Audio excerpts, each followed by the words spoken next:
The contest between the United States and China is not a sprint. It's a marathon. It will last at least 20 years. It would be a huge mistake for China to underestimate the United States of America. The biggest asset that the United States has by far is not its aircraft carriers or F-135. It's the US dollar. The power of the US dollar is enormous. Ambassador Kishore Mahbubani has distinguished himself in at least two distinct careers, the diplomatic one and the academic one. He served in the Singaporean Foreign Service for 33 years with great distinction, served twice as Singapore's ambassador to the UN, during which he also served as the president of the UN Security Council in 2001 and 2002. Served as permanent secretary of the foreign ministry for Singapore, and then post that in academia, in 2004 was appointed as the founding dean of the Lee Kuan Yew School of Public Policy at NUS, National University of Singapore. He's a prolific author, and now most recently, his memoirs, Living the Asian Century, an undiplomatic memoir. As this US-China battle plays out, you've argued that, of course, for a country like Singapore, it's best to try and stay neutral, not to pick sides. If Singapore had to face this situation alone, it would be very, very difficult.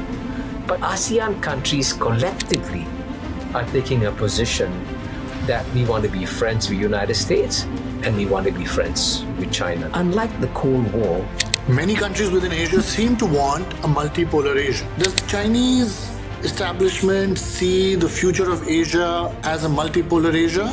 Would they like it to be a China-dominated Asia? When you deal with China, it's never black or white. As China becomes more and more powerful, it will become more assertive. Do you expect any hot conflict in Asia over the next 3 to 5 years? Now, since the Cold War ended, in these 35 years, there have been no major wars in Asia. But all the major wars are on the fringes of Europe, in Yugoslavia, in Ukraine, and it shows you that there's some degree of geopolitical competence in Asia. What are the Chinese getting wrong? I think the biggest challenge for China in the long run is how you ensure political succession.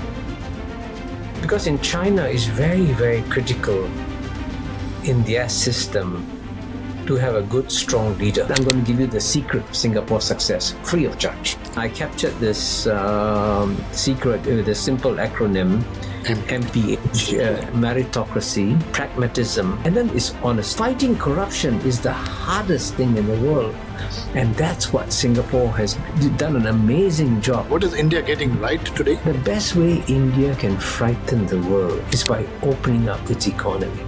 The more you expose Indians to competition, the more they thrive. That's how you get Satya Nadella. That's how you get Sundar Pichai. How many world leaders are there that can go to Moscow and hug Putin and go to Washington, D.C. and hug Donald Trump? There are very few leaders who can do what the Prime Minister of India can do. India should take advantage of this geopolitical sweet spot, develop close ties with as many countries as possible, but be very rational and calculating, and don't get seduced by rhetorical overtures.